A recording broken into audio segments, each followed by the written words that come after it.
So hello guys, আশা করি আপনারা ভালো আছেন আর আমিও ভালো আছি। আর আপনারা জানেন আমি মালটাতে আছি, তো আপনারা দেখছেন সঞ্জয় টপ ব্লগস।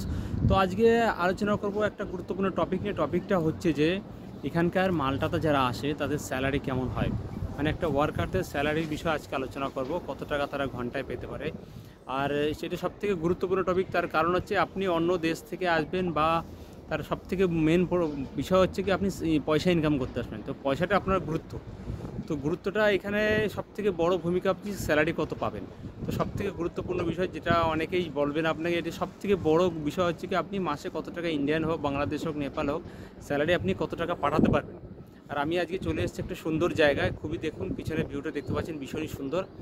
তো আমি তুলে ধরবো এইখানকার স্যালারি, ওয়ার্কাররা স্যালারি কত পায়। তাহলে চলুন শুরু করা যাক মেন টপিকে। তো টপিকটা হচ্ছে যে আজকের এখানকার স্যালারিটা কেমন দেয়। প্রথমত মনে রাখবেন, ইউরোপে ম্যাক্সিমাম কান্ট্রিতে ঘন্টা হিসাবে স্যালারি পায় আপনারা। তো সেই ঘন্টা হিসাবে স্যালারিটা আমি তুলে ধরবো। সেই ঘন্টাটা কিভাবে পেমেন্ট করবে আপনাকে, মিনিমাম 8 ঘন্টা আপনাকে ডিউটি করতে হবে। তো 8 ঘন্টা ডিউটিতে মিনিমাম স্টার্টিং স্যালারি শুরু হয় হচ্ছে গিয়ে 6 ইউরো, মানে 1 ঘন্টা কাজ করলে আপনি 6 ইউরো পাবেন। এখন আজকের দিনে ইউরোর ভ্যালু তো আপ ডাউন হয়, যে আপনারা জানেন। তো আজকের দিনে ইন্ডিয়ান ভ্যালুর কথা বলছি, ইন্ডিয়ান 95, 96, 97 আছে। তো আপনি মনে করেন 1 ঘন্টায় ইনকাম করতে পারবেন, 1 ঘন্টায় আপনি বেতন পাবেন। যদি আপনাকে 6 ইউরো দেয়, যদি কিনা 9 টাকাও 90 টাকাও হয়, তাহলেও আপনাকে বেতনে পাবেন আপনি 6 নং 54। ঠিক আছে, 1 ঘন্টা আপনি পাবেন 54 টাকা, মানে 60 টাকা আপনি স্যালারি পাবেন 1 ঘন্টায়। তো হিসাব করবেন, সেই হিসাবে আপনাকে 8 ঘন্টা ডিউটি করতে হবে। এখানে এখানে আপনাকে প্রতি সপ্তাহে 5 দিন ডিউটি করায় মিনিমাম, কোনো কোনো কোম্পানি শনিবারও করায়। তো মিনিমাম আমি যে কোম্পানিতে কাজ করি, মিনিমাম আপনাকে 8 ঘন্টা ডিউটি করতে হবে, সপ্তাহে 5 দিন ডিউটি করতে হবে।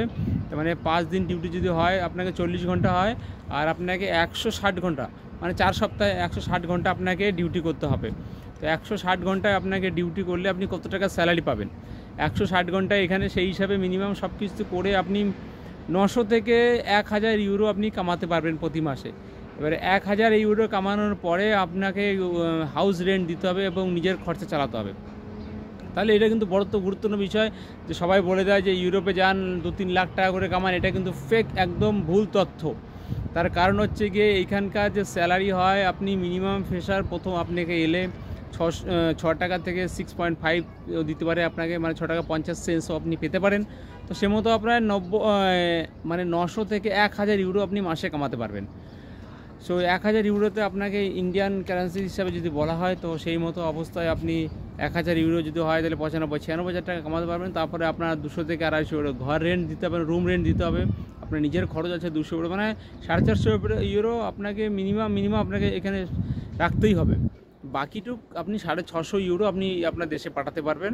তার হিসাব করে দেখবেন আপনি কত টাকা পাঠাতে পারছেন দেশের পক্ষে। সে বাংলাদেশে হলে কারেন্সি রেট বেশি হবে, আর নেপালে হলে একটু কারেন্সি রেট বেশি হবে, কিন্তু আপনি মিনিমাম আপনি এইখানকার বেতন হিসাবে বলছি, আপনি কামাতে পারবেন 1000 ইউরো, 900 ইউরো থেকে 1000 ইউরো কামাবেন আপনি। এটা মিনিমাম স্যালারি, আপনি 900 ইউরো কামাবেন। তো সেই মতো অবস্থায় আপনি যদি 900 ইউরো কামিয়ে থাকেন, আপনি যদি 600 ইউরো বাড়িতে পাঠাতে পারেন, তাহলে 6 নং 54, 60 থেকে 70 হাজার টাকা আপনি ইন্ডিয়ান টাকা পাঠাতে পারেন প্রতি মাসে। তো এইভাবে আপনি কিন্তু আসবেন। আপনি চলে আসলেন যে দেশের বাড়িতে ইউরোপে যাচ্ছি, আমি মাল্টাতে যাচ্ছি, তো মাল্টাতে গিয়ে আমি 2-3 লাখ টাকা কামাবো, এটা কিন্তু একদম সম্পূর্ণ ভুল তথ্য। একদম এই তথ্যের মাথায় আপনি খারাপ কখনোই করবেন না, যে ভাই লাখ লাখ টাকা আমি কামাবো। লাখ লাখ টাকা কামানো কোনো দিনও সম্ভব নয়। প্রথম যারা ইউরোপে এন্ট্রি করে তাদের পক্ষে কোনো দিনও সম্ভব নয়। আপনাকে 1000 ইউরো কামাবে মিনিমাম স্যালারি। এইবার সে মতো অবস্থায় আপনি কি করবেন, আপনাকে কি করতে হবে, যে হ্যাঁ, আপনি যদি পুরনো হন, যত পুরনো হবে আপনার স্যালারিটা গ্রোথ করবে, স্যালারি ইনক্রিমেন্ট হবে। দেখুন পিছনে ভিউটা কত সুন্দর লাগছে। হ্যাঁ, যারা ইউরোপে আসতে হবে, আর একটা জিনিস আমি বলবো ভীষণই গুরুত্বপূর্ণ, কাজের যে লাইফস্টাইল আছে এবং যে লাইফস্টাইল জীবনযাপনের যে ধরন আছে, এটা কিন্তু সম্পূর্ণ আলাদা। মানে খুব বেটার থেকে বেটার আপনি পাবেন জীবনযাপন করার যে ধারণা, সম্পূর্ণ আলাদা। ইউরোপ মানে গাদ থেকে অনেক আলাদা। এখানকার জীবনযাপন খুব স্মুথ, খুব সুন্দর জীবনযাপন। তার সঙ্গে সঙ্গে এই যে সুন্দর ভিউগুলো আপনি উপভোগ করতে পারবেন, সুন্দর সুন্দর জায়গায় আপনি ঘুরতে পারবেন। এখানে কোনো রোগ টোক নেই, কোনো বাধা নেই, আপনি যেখানে খুশি যেতে পারবেন। ঠিক আছে, আর আপনাদেরকে আমি অনুরোধ করব, আমি তুলে ধরার চেষ্টা করি গুরুত্বপূর্ণ সঠিক তথ্য। এখানে কোনো ফেক তথ্য নেই আমার কাছে, কোনো বাড়িয়ে চড়িয়ে বলার কোনো তথ্য নেই। যারা ইউরোপে আসতে চায় তাদেরকে আমি অনুরোধ করব আমার চ্যানেলটাকে ফলো করবেন, আমার চ্যানেলটাকে সাবস্ক্রাইব করবেন। এবার কেননা হচ্ছে আমি সমস্ত সঠিক তথ্য দিয়ে থাকি, বিশেষ করে মালটার। যদি কেউ পোল্যান্ডের বিষয়ে জানতে চান, কেননা পোল্যান্ডের বিষয়ে আমার কিছু তথ্য জানা আছে, পোল্যান্ডেও আপনি যে কোনো বিষয়ে আমাকে মেসেজ করতে পারেন। আমার ইনস্টাগ্রামে লিঙ্ক থাকবে, আমার ফেসবুকে মেসেঞ্জারে কথা বলতে পারবেন, আপনি আমাকে মেসেজ করতে পারেন ইউটিউবের মাধ্যমে। আমি সমস্ত তথ্য আপনাকে তুলে ধরবো। হ্যাঁ, আপনাকে বারবার বলছি এখানকার লাইফস্টাইল খুবই ভালো, এর তুলনা নেই। লাইফস্টাইল কর্মজীবনও খুবই ভালো, এরও তুলনা নেই। কিন্তু যে টাকা মানুষ বলে থাকে ইউরোপে যান, এজেন্টটা বলেন 6 লাখ 7 লাখ 2 লাখ 3 লাখ টাকা মিনিমাম আপনি কামাতে পারেন, এটা কিন্তু ফেক, একদম সম্পূর্ণ ফেক। 3 লাখ 4 লাখ টাকা ইন্ডিয়া পাঠিয়ে পাঠানো যায় না, প্রথম ইউরোপে এসে আপনি পাঠাতে পারবেন না। তো আপনাদেরকে সকলকে অনুরোধ করব যে আপনারা নিজেদের বুদ্ধিটাকে কাজে লাগাবেন। আর একটা বিষয়, কোনো কিছু জানতে হলে আপনি গুগলকে সার্চ করুন না, শুধু সার্চ করে দেখুন যে আপনাকে যদি কেউ বলে থাকে যে আপনার পোল্যান্ড এত স্যালারি দেবে, তাহলে পোল্যান্ড সরকার কত স্যালারি দিয়ে থাকে ওইখানে। এইসব ভুল তথ্যের মধ্যে কখনো পড়বেন না।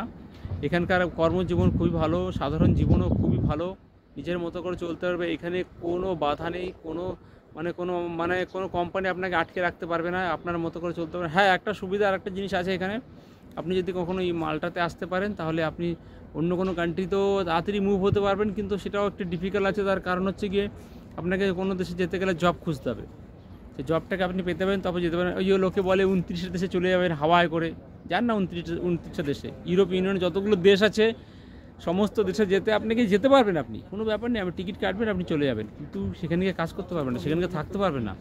থাকতে গেলে আপনাকে লিগালভাবে থাকতে গেলে আপনাকে ডকুমেন্টস বের করতে হবে, ডকুমেন্টস বের করে তবেই আপনি কাজ করার সুযোগ পাবেন সেই সব দেশে।